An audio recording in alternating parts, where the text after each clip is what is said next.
Good morning dear student, myself Aman.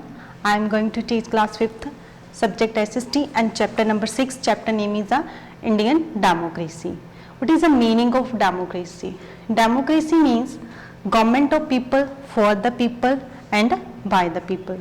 Means a type of government where people are free to live, to travel and to take their decisions and some other things. The word democracy is derived from the Greek word demokratia, which means rule of people. India is a democratic country. It is declared as a secular and democratic country when its constitution came into force on 26 January 1950. It is a very vast country with 29 states and 7 union territories. So, Indian government is also called a federal form of government. Federal form of government means where government is divided at two levels, at the central level and at the state level. Powers and functions are also divided according to the levels of government. At the central level powers are different and at the state level powers are different. So next one is a main part, central government. Central government officially known as a union government. It is the Indian central government. It is located at Delhi, which is the capital of India. And the next one is a structure of the central government. There are three branches of the central government. First one is the legislature, second is executive, and third one is a judiciary. So let we first discuss about the legislature. Legislature, it is called a main law making body. It is also called a parliament or Sansad or a law making body. It make laws for the well running of the country and for the welfare of the people. It has two houses. Legislature has two houses. First one is Lok Sabha and second one is Rajya Sabha. Lok Sabha is also called a house of people and a lower house, and Rajya Sabha is called a upper house or permanent house. So first one is a Lok Sabha, that is called a house of people and lower house. Its total strength is 545. And out of 545, 543 members are elected by the people and 2 members are elected or nominated by the President of India from Anglo-Indian community. And second house under the parliament is a Rajya Sabha. Rajya Sabha is called a upper house or permanent house, and its total members strength is 245, and out of 245, 238 members are elected by the representative members of state and 12 members are nominated by the President of India, and these 12 members are expert and trained person in field of science, art, literature and some other fields. The next one is the executive under the branches of central government. Executive means that enforces the laws that are made by the legislatures, and executive comprises president, vice president, prime minister and council of minister. So the council of members or minister have the president in the administration of the country and for the smooth functioning of all the departments. Departments are divided between the members by the President of India or by the Prime Minister of India with the consultation. And the next one is a judiciary. It is called a judiciary. The third branches of the central government is a judiciary.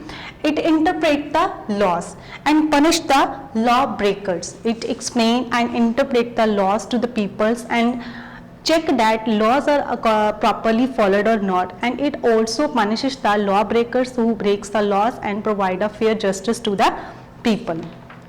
The next one is a state government. India is a vast country with 29 states, so the government of the state is called a state government, and state government makes laws and matters related to the welfare of a state, and it functions from their respective state capitals. And the law making body at the state level is called a legislative assembly or a Vidhan Sabha, and members of the houses are called MLAs. The governor is a head of the state and he is appointed by the President of India, and the Chief Minister along with Governor and MLAs together work for the welfare of the people and for the smooth running of the state. And High Court is a justice body in the at the state level. High Court is a justice body that provides justice, interpret the laws and punishes the lawbreaker at the state level.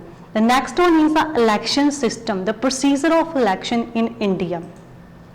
Election, after every 5 years election take place in India, and every citizen who are age of 18 years has a right to vote in the election and to select a suitable candidate who is those can fulfill their needs and their rights. Election Commission of India has been formed for conducting election process. For the election process, the election commissioner, he is responsible for conducting the election and for the smooth running and fair election. And it is headed, the election commission firstly he set out the date of the election, given necessary information to the people, to the candidates, laid on the rules followed by the candidates, their parties and their voters, and it also conduct the election counts and declares the result of the elections. The next one is the role of citizen in a democratic country and in a democracy. So first one, voting in election. In democratic country, because every citizen has a right to vote, has a right to live freely, and has a right to travel and move in any place of India and to choose any religion and to express their opinions, ideas and feeling. So first one, his main responsibility is voting in election. Every citizen who is of age 18 years can vote fairly in the election, but he should be aware about the policies of the and the objectives of the candidates and the political parties. So he should fairly vote without negatively influenced by any political party. So the second main role of the citizen in a democratic country or in a democracy is paying taxes on time. As a good citizen, a responsible citizen, he should pay tax fairly and on a time. Tax paid, because the tax paid by the citizen are used by government for the welfare purpose, for education, for infrastructure, health system and public welfare. The next one, main role that is played by the citizen in a democratic country, he should be aware, he should be conscious about the policies and about the happening around themselves.